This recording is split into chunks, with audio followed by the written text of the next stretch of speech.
Special craft move up the coast of the Huon Peninsula to set tanks ashore for the assault on Satelberg. American crews man these little ships.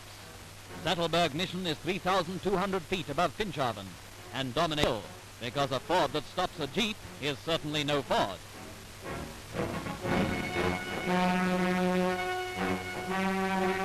So the bulldozers go on scraping the river bottom. Most of the men in these shots belong to a South Australian unit.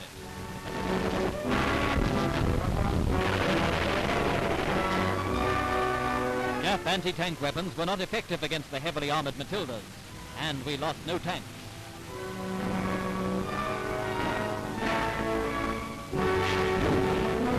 The Matildas were of immense assistance in this vital position.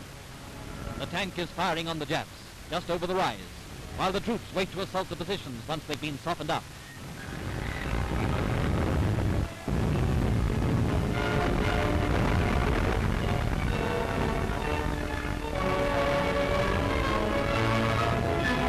Beneath the ugly scar, Japs lie buried in the dugouts they had built. Troops in action in New Guinea are never dry.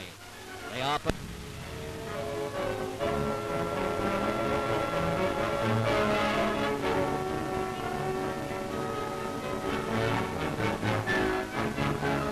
He has face wounds from a Jap grenade.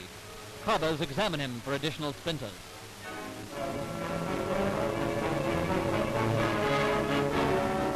Gradually the wounded begin to trickle back towards advanced dressing stations, and many are carried in by their mates. The magnificent spirit of real comradeship is perhaps the finest characteristic of the men of the Australian Army.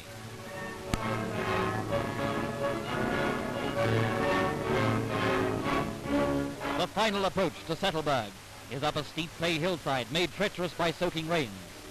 British General Lethbridge, after first-hand experience at Satelberg, said that no army had fought under more difficult conditions.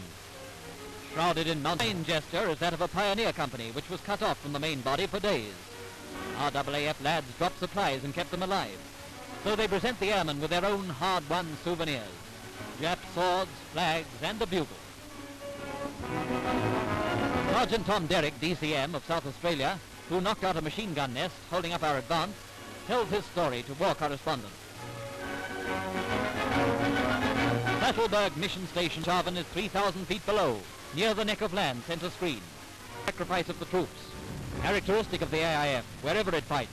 Tanks lumbering right up to the mouths of the Jap positions and blasting them at point-blank range. Finally won.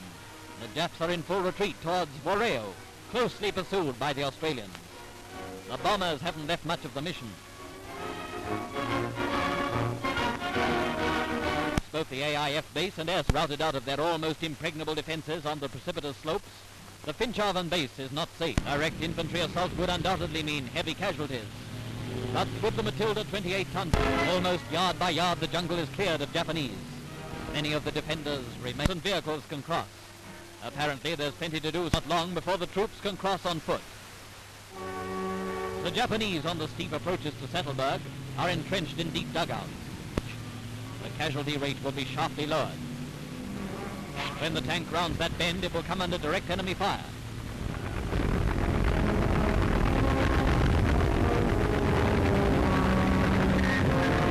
The troops go cautiously, pausing for the tanks to smash major obstacles. Then they go in, routing out the Japanese who remain. All the time they're under heavy artillery, mortar, rifle and machine gun fire. But that does not mean that the infantrymen had an easy time of it. Top missed, with the enemy too close for comfort.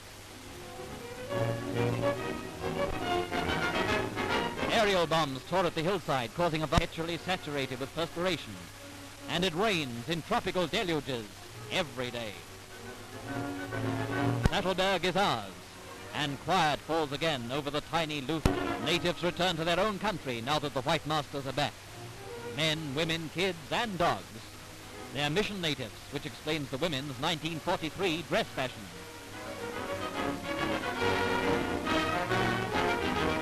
After the troops were in, they were getting cigarettes and comforts from the Australian Comforts Fund through a YMCA officer.